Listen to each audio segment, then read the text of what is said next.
Terima kasih rekan-rekan pers atas kesabarannya menunggu. Jadi hari ini telah dilakukan suatu rapat yang dihadiri oleh seluruh ketua umum dari parpol pengusung Pak Ganjar Mahfud, Ibu Mega, Pak Mardiono, Pak Haritanu, dan juga Bang Oso, serta seluruh tim inti dari TPN 03. Di dalam rapat itu, setiap ketua umum menyampaikan arahan-arahannya, dan kemudian ketua TPN, Mas Arsyad Rashid, menyampaikan laporan terhadap potret dan dinamika Pilpres, dan dari situlah kemudian dikerucutkan pada beberapa hal, yaitu yang pertama, bahwa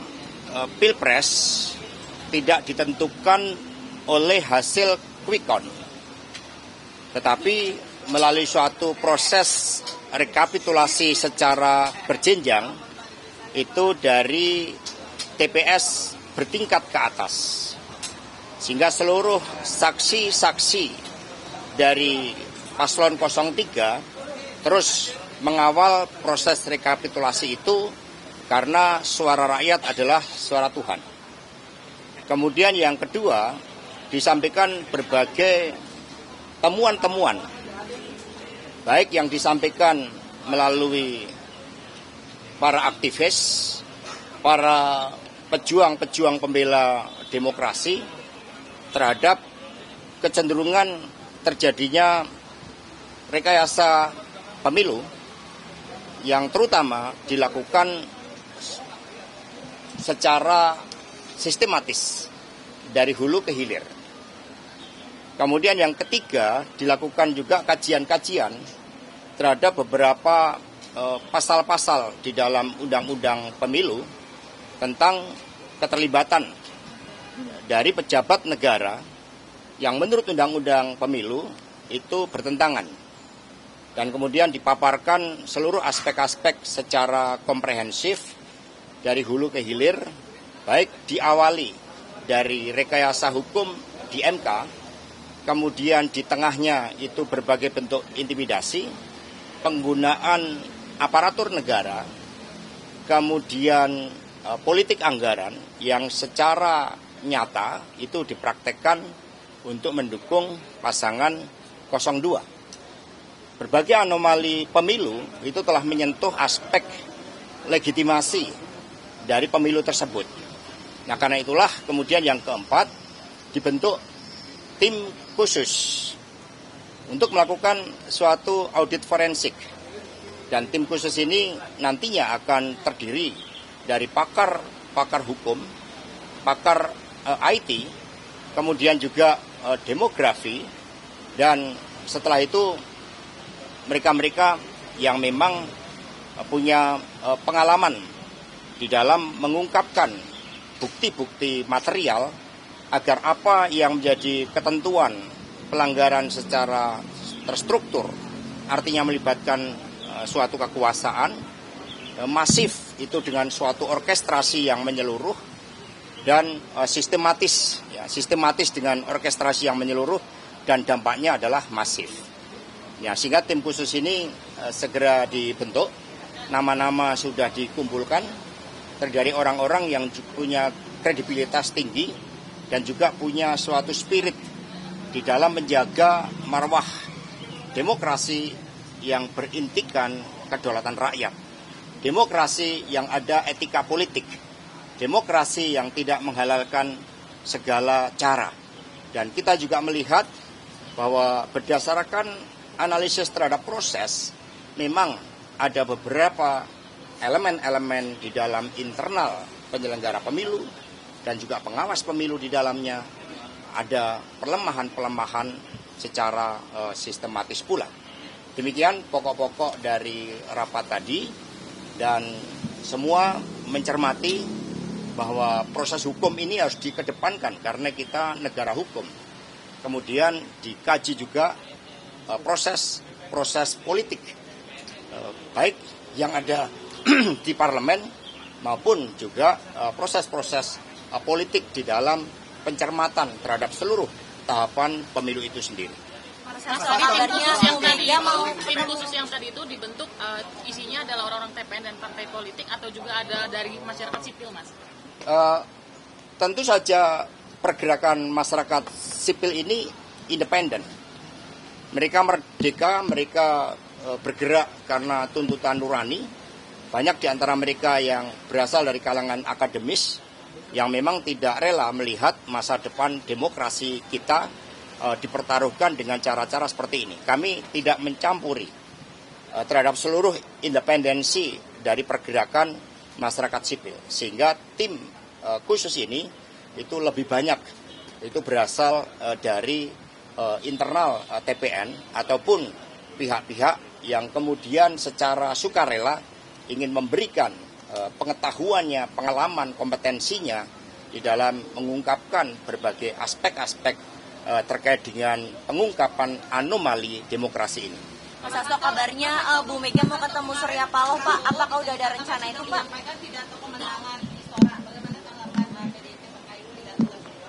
Yang melakukan pidato kemenangan tidak memahami suatu tahapan-tahapan pemilu. Karena menang tidaknya itu ditentukan dari proses rekapitulasi ini. Yang dari bawah, bukan dari hasil quick count. Sehingga mulai hari ini kami menghimbau baik itu seluruh media televisi untuk fokus di dalam perhitungan rekapitulasi yang dilakukan oleh KPU. Ini seluruh konsentrasi kita di sana. Mas, narasinya Anies Mohaimin yang juga mempertanyakan ini, apakah ada komunikasi untuk menggugat bersama? Jadi apa yang terjadi ini kan bisa dirasakan.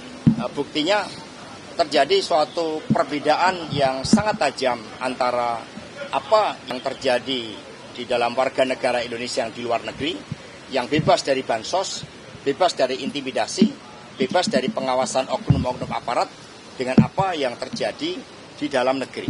Prinsipnya hak konstitusional warga negara itu harus dijaga, dan hal ini itu yang berdasarkan laporan yang kami terima, tim 01 juga merasakan hal itu.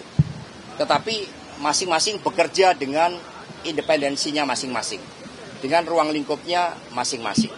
Mas, kabarnya Pak Surya Paloh mau ketemu Bu Mega, Mas. Itu udah ada info resmi itu seperti apa terkait rencana tersebut? Kami belum menerima kabar terkait hal tersebut. Mas, meskipun masih quick count, tapi kan beberapa basis PDIP seperti Jateng, Bali, NTT, bahkan di beberapa jumlah daerah lain itu jebol oleh Pak Prabowo dan Mas Gibran. Ini tanggapan Mas, ada justru itulah yang salah satu anomalinya. Karena pergerakan dari struktur itu sangat masif. Meskipun kami melihat bahwa elemen-elemen kekuatan penggerak dari PDI Perjuangan seperti kepala-kepala daerah dari kami, banyak sekali yang dilakukan intimidasi dengan menggunakan proses hukum. Tetapi ini kan dirasakan, tetapi bukti-bukti materialnya, nah inilah yang kemudian dirumuskan oleh tim khusus tadi. Mas Hasto, narasi kemenangan semalam, Mas Hasto. Apakah akan menjadi oposisi PDI Perjuangan? Jadi di dalam konstitusi kita bukan sistem parlementer, tidak ada istilah oposisi. Dari pengalaman PDI Perjuangan 2004-2009, posisi saat itu 2004-2009 adalah berada di luar pemerintah. Ini adalah sistem pemerintahan yang kita bangun. Di luar pemerintah artinya ketika ada kebijakan-kebijakan yang pro rakyat, membangun kemampuan bangsa ini secara agregat, secara kolektif untuk kemajuan, didukung. Tetapi ketika ada yang berbeda, misalnya impor beras yang merugikan kepentingan petani, nah di situ menyampaikan suatu sikapnya.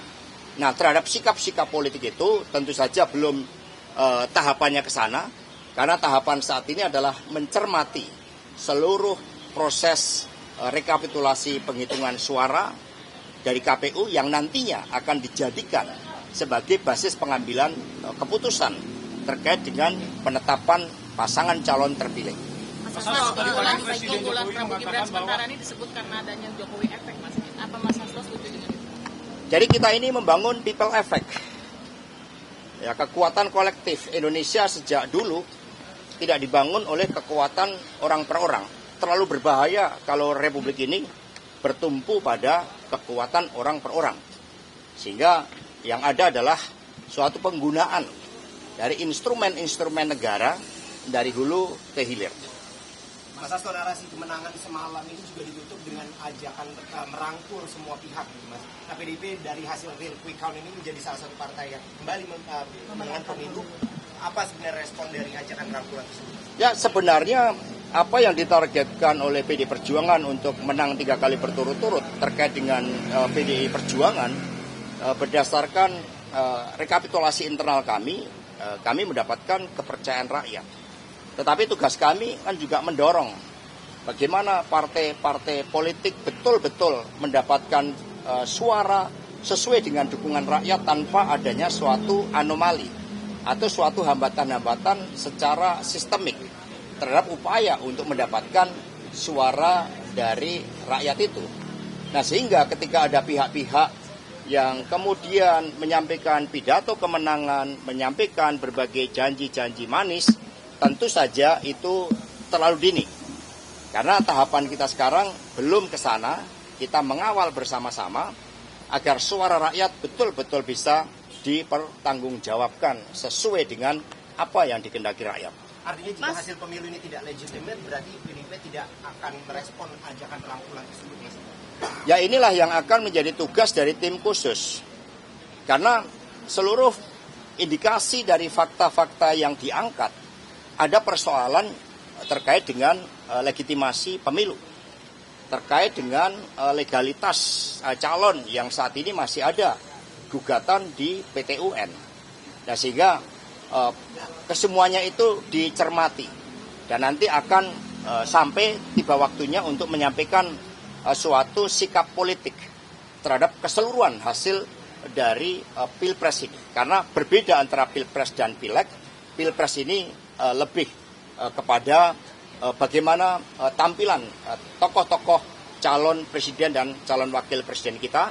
Sementara caleg merupakan akumulasi dari mesin partai dan juga pergerakan calon anggota legislatif dikombinasikan dengan partai ID. Mas Hasto, tadi pagi Pak Presiden Jokowi mengatakan jangan berteriak ada kecurangan pemilu, laporkan saja ke Bawaslu dan MK. Ini seperti apa tanggapan dari PDIP gitu? Ya, itu suatu sikap normatif. Kan di dalam praktek kita tahu ketika kepala desa dimobilisasi, kemudian mendapatkan ancaman, pelanggaran-pelanggaran nyata, itu kan sudah ada suatu proses di mana pada akhirnya banyak pihak yang menilai, meragukan terhadap independensi dari pengawas pemilu. Maka sekarang ini rakyatlah yang juga menjadi pengawas, kelompok-kelompok pro-demokrasi menjadi pengawas, dan di dalam politik itu berlaku bahwa benar tidaknya suatu politik itu akan ditentukan waktu kemudian. Ini yang kemudian harus kita lihat bersama-sama. Mas Egen, apakah tadi dievaluasi? Karena kalau tadi dibilang partai pemenangnya PDIP, tapi Mas Ganjar dan Prof Mahfud masih di bawah dari 19%. Kami fokus pada pencermatan atas rekapitulasi dan kemudian pembentukan tim khusus yang akan melakukan audit secara menyeluruh, ya, berdasarkan bukti-bukti material yang ditemukan oleh tim khusus dari laporan-laporan awal yang saat ini terus dikumpulkan. Pak, tapi apakah anomali antara hasil Pileg dan juga Pilpres itu karena mesin partai gak berjalan secara optimal, apalagi di internalnya? Kalau dari sisi pergerakan mesin partai, kami pastikan itu bergerak dari PDI Perjuangan, P3, Perindo, dan Hanura. Maka kemarin kesimpulan sementara itu adalah ini terjadi excessive shooting, overshooting. Ini persis dengan apa yang terjadi pada pemilu tahun 97 yang lalu. Hanya saja cara-caranya jauh lebih soft, proses engineeringnya itu seperti itu. Mas, Pak Jokowi juga bilang tadi malam beliau sudah bertemu dengan Pak Prabowo dan mau mengucapkan selamat gitu. Tanggapannya, Mas? Ya, kalau itu dari Pak Jokowi, ya. Mas, artinya nanti di internal akan ada evaluasi juga terkait dengan suara Pileg ini, apalagi mengingat sebelumnya ada surat dari Ibu Ketua Umum soal suara Mas Ganjar lebih tinggi daripada caleg-calegnya. Ya, tentu saja ada tahapan-tahapan seperti itu. partai melakukan evaluasi atas setiap peristiwa-peristiwa politik yang sangat penting, khususnya itu pemilu. Karena ini juga sebagai suatu pembelajaran yang sangat baik ke depan. Ada anomali paling banyak itu ditemukan di daerah mana?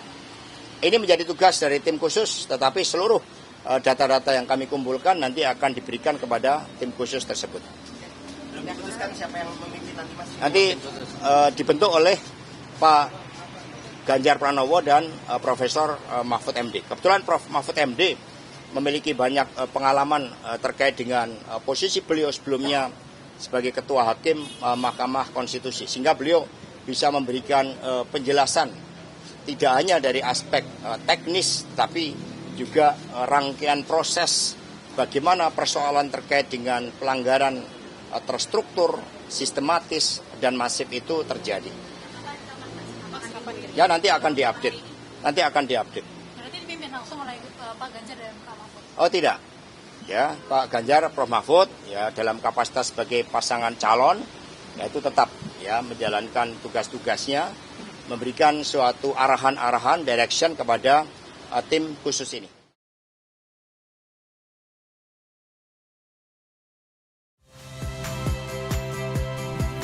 Saya Yasir Neneama. Saksikan program-program Kompas TV melalui siaran digital, pay TV, dan media streaming lainnya.